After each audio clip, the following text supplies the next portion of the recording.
पैदाइशी मजदूर और बाद में मजदूर होने में जमीन आसमान का फर्क है। अल्लाह पाक किसी भी तंदुरुस्त बंदे को मजदूरी वाली जिंदगी से बचाए। इस वीडियो में हम पाकिस्तान के उन बदकिस्मत फनकारों के मुतालिक बात करेंगे जो तंदुरुस्त और जवान थे, शोबिस कैरियर में बेपनाह अरूज और शोहरत देखी। हर दिन ईद जैसा देखने वाले इन फनकारों की जिंदगी में एक ऐसी अंधेरी रात आई, ऐसी रात जिसकी सुबह ना हो सकी।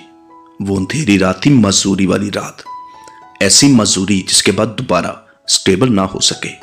पाकिस्तान के बहुत ही मशहूर फनकार जो आज भी जिंदा हैं मगर मजदूरी वाली जिंदगी गुजार रहे हैं। नंबर 1 अफजाल अहमद। मैनू फांसी दियो पर रब दा वास्ता जो जज साहब मेरे नाल नाल एक फांसी भुख नू भी दियो जिहड़ी हर बंदे नू लगदी है पर हर बंदे नू रोटी नहीं मिलती। पाकिस्तान फिल्म इंडस्ट्री का बहुत ही वर्सटाइल फनकार जो बेहतरीन करैक्टर एक्टर थे, जिसने ना सिर्फ फिल्म बल्कि टीवी समेत स्टेज की दुनिया में खुद को मनवाया। पंजाब के जिला झंग के एक सैयद और जमींदार घराने से ताल्लुक रखने वाला अफजाल अहमद जो खानदानी रईस था। ये करने जिम्मेदार हो मैं जई रखी ते वो दो दी घर बच्चे नु खालिस मिलदा ते देसी गंदम दा आटा खाने वाह ते ए जेड़ा साडा जंग। अफजाल साहब अपने शौक की वजह से शोबिस में आए। एचिसन कॉलेज लाहौर में इंग्लिश में मास्टर्स की डिग्री हासिल की। मारूफ मुसन्निफ अशफाक अहमद की अफजाल पर नजर पड़ी। उन्होंने अफजाल को पहले टीवी और बाद में फिल्मों में मुतारिफ करवाया। बेशुमार टीवी ड्रामों और सैकड़ों फिल्मों में बतौर करैक्टर अदाकार नजर आए। अफजाल अहमद बहुत ही पुरएतमाद फनकार थे, इसी वजह से वो हर फिल्म मेकर की पहली चॉइस होते थे। लेकिन जाती जिंदगी में अफजाल को बहुत सारे अप्स एंड डाउन का सामना करना पड़ा। 2001 में फिल्म की शूटिंग के दौरान अफजाल अहमद एक भयानक हादसे का शिकार हुए। वो हादसा था फालज का अटैक। अफजाल अहमद को फालज का अटैक हो गया, जिस वजह से वो मुहताज हो गए और कुर्सी की मरहूने मिन्नत हो गए। आज तकरीबन 21 साल हो चुके हैं कि अफजाल अहमद साहब इसी फालज के साथ बहुत ही मजबूर और बेबस जिंदगी गुजार रहे हैं। 2012 में सैयद नूर साहब ने एक फिल्म शरीका में इसी मजदूरी की हालत में अफजाल साहब को कास्ट किया और फिर अफजाल साहब ने साबित किया कि वो मजदूरी में भी बेहतरीन अदाकारी करना जानते हैं। अफजाल अहमद साहब आज भी हयात हैं। लाहौर में अपने घर वाक़े ठोकर नियाज बेग में मुकीम हैं। अपनी जिंदगी के शब रोज वहीं बसर कर रहे हैं।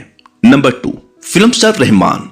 मैंने समाज नहीं छोड़ा मेम साहब, मैंने अपना समाज छोड़ा। तहजीब आपकी होती, मैं गरीब और जाहिल जरूर हो सकता हूं लेकिन अपनी असलियत कभी नहीं भूल सकता।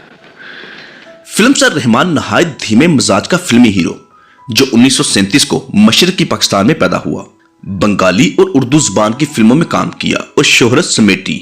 50 की दहाई के आखिर में कैरियर की शुरुआत बंगाली फिल्मों से की, फिर उर्दू फिल्मों की जानब आ गए। फिल्म स्टार शबनम के साथ रहमान की जोड़ी को बहुत पसंद किया गया। दोनों ने एक साथ कई फिल्में की। पाकिस्तान में रहते हुए रहमान साहब ने तकरीबन 25 फिल्में की। 60 की दहाई में जब रहमान साहब प्रीत न जाने दीद फिल्म की शूटिंग कर रहे थे कि ऐसा हादसा पेश आया कि रहमान साहब एक टांग से महरूम हो गए। लेकिन इस बाहिम्मत अदाकार ने फिर भी फिल्म इंडस्ट्री में काम जारी रखा। मसनूई टांग लगाकर पाकिस्तानी फिल्म इंडस्ट्री में दोबारा इंटर हुए और एक लंबा अरसा काम करते रहे। 1971 में जब बांग्लादेश बन गया तब भी फिल्म स्टार रहमान पाकिस्तान में ही रहे और अपना फिल्मी सफर जारी रखा। 90 की दहाई में पंजाबी फिल्म इंडस्ट्री ने जब पूरे पाकिस्तान पर कब्जा कर लिया तो उर्दू फिल्मों की कमी के बाइस रहमान के लिए यहां गुजारा करना मुश्किल हो गया, क्योंकि वो सिर्फ और सिर्फ काम की वजह से पाकिस्तान में थे। यूं 90 की दहाई में रहमान साहब बांग्लादेश शिफ्ट हो गए और वहां की फिल्मों में काम करना शुरू कर दिया। हैरानकुन तौर पर मजदूरी के बावजूद रहमान ने दर्जनों फिल्मों में मसनूई टांग के साथ काम जारी रखा। 20 जुलाई 2005 को तवील अलालत के बाद इस दुनिया से रुखसत हो गए। Number 3 Pakistani Punjabi film industry का मशहूर मारूफ विलन हुमायूं कुरैशी। देसी माल नु सजा सजू के उन्हें वलायती ना रख के फिरोख करना मिसिस दोस्त की पुरानी आदत है। फिक चढ़ा मेरा मुकद्दर ते खरीद लेना तेरा। हुमायूं कुरैशी पाकिस्तान के वाहिद कॉमेडियन विलन थे जिसने अपने कैरियर का आगाज 1971 में पश्तो फिल्मों से किया। केपी के जिला बन्नू में 50 की दहाई में पैदा हुए। सुल्तान राही के साथ जोड़ी बहुत मशहूर हुई और 90 की दहाई अरूज का दौर था। पंजाबी फिल्मों में कामयाबी के बाद लाहौर शिफ्ट हो गए जहां आलीशान घर बनाया। हुमायूं कुरैशी ने पहली शादी मशहूर फिल्म मेकर संगीता से की और दोनों की एक बेटी भी पैदा हुई, लेकिन ये शादी ज्यादा अरसा ना चल सकी और तलाक हो गई। दूसरी शादी अपने खानदान में की।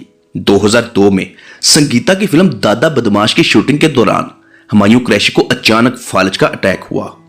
अटैक इस कदर शदीद था कि इसी के साथ साथ ब्रेन हैमरेज भी हो गया, जिस वजह से कोमा में चले गए। दाईं साइड ने बिल्कुल काम करना छोड़ दिया। हालत इतनी बुरी थी कि बचने की उम्मीद नहीं थी, लेकिन अल्लाह पाक ने करम किया और हुमायूं कुरैशी बच गए। कुछ अरसा हॉस्पिटल में जेरे इलाज रहने के बाद अपने घर वाक़या जौहर टाउन लाहौर आ गए, लेकिन दिमागी तवाज़ुन ठीक ना हो सका। वक्त गुजरने के साथ साथ हुमायूं कुरैशी में बेहतरी आती गई, लेकिन फिल्म इंडस्ट्री से ताल्लुक हमेशा के लिए खत्म हो गया। इस अटैक की वजह से जहां हुमायूं कुरैशी का कैरियर खत्म हुआ, वहीं पर अल्लाह पाक ने सीधी राह पर लगा दिया। हुमायूं कुरैशी में बहुत मुस्बत बदलाव आया, अपने तमाम गुनाहों से तौबा फरमाई और अपनी आखिरत संवारने में लग गए।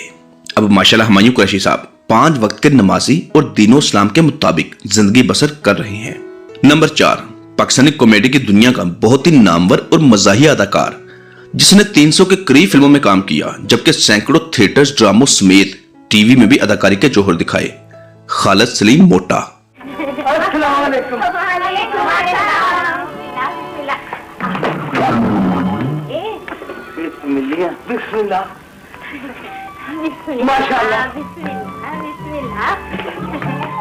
खालिद सलीम मोटा, जिसका ताल्लुक चन्योर से था, जिसने इब्तदाई तालीम वहीं से हासिल की, फिर अपनी फैमिली के हमरा बिजनेस के सिलसिले में फैसलाबाद शिफ्ट हो गए। फैसलाबाद से बाकी तालीम हासिल की, मजीद पढ़ने के लिए लाहौर चले आए और यहां आकर LLB में दाखिला लिया और वकालत की डिग्री हासिल कर ली। लेकिन वो वकालत से ज्यादा शोबिस में इंटरेस्टेड थे और यूं अतर शाह खान साहब उर्फ जेदी और यावर हयात से मुलाकात हुई। उन्होंने ही टीवी में मुतारिफ करवाया। फिर इसके बाद फिल्में और स्टेज पर पहुंच गए। खालिद सलीम मोटा अपनी मोटी जिसामत की वजह से पाकिस्तानी शोबिस इंडस्ट्री में बहुत कम वक्त में अपनी जगह बनाने में कामयाब हो गए। बतौर कॉमेडियन इंडस्ट्री में इंटर हुए, हर फिल्म, हर स्टेज और ड्रामों की जरूरत बन गए और अपने वक्त के तमाम मशहूर फिल्मी हीरोज के साथ काम किया। 70, 80 और 90 की दहाई के तमाम मशहूर फिल्मी हीरोज के साथ काम किया। भाई हम हैं सेठ हमीद। सेठ हमीद साहब, वालिद ने नाम रखा है सेठ हमीद। मैं बदतमीजी पसंद नहीं करता, मैं थप्पड़ मार दिया करता हूँ। मैं भी खा लिया करता हूँ, ऐसी बात नहीं है। कहाँ मारूं, यहाँ तो जगह ही नहीं है। अपने कैरियर के अरूज पर मुख्तलिफ बीमारियों में मुब्तला हो गए। शुगर बहुत खतरनाक हद तक बढ़ने लगी। खालिद सलीम मोटा डायबिटीज के मरीज थे और शुगर बहुत ज्यादा बढ़ने लगी और इसी शुगर की वजह से खालिद सलीम मोटा की दोनों टांगे काटनी पड़ी। इस वक्त खालिद सलीम मोटा साहब दोनों टांगों से महरूम मजदूरी की जिंदगी गुजार रहे हैं। अभी रिसेंटली खालिद सलीम मोटा के मुतालिक ये भी सुनने को मिला है कि उनकी आंखें भी खराब हो चुकी हैं। आंखों में सफेद मोतिया उतर आया है, जिसका ऑपरेशन करवाना जरूरी है। खालिद सलीम मोटा के 5 बच्चे हैं, जिनमें 3 बेटे और 2 बेटियां। बच्चे वालिद की मुकम्मल देखभाल करते हैं। रुपयों पैसों की कोई भी कमी नहीं, अलबत्ता मजदूरी की जिंदगी गुजार रहे हैं। दोस्तों, ये थे पाकिस्तान के चंद मशहूर फनकार जो इस वक्त बीमार भी हैं और मजदूर भी। उम्मीद करते हैं आपको हमारी मालूमाती वीडियो अच्छी लगी होगी। अगर चैनल पर नए हैं तो उसको फौरी सब्सक्राइब कर दें और साथ दिए गए बेल ऑप्शन को भी प्रेस कर दें।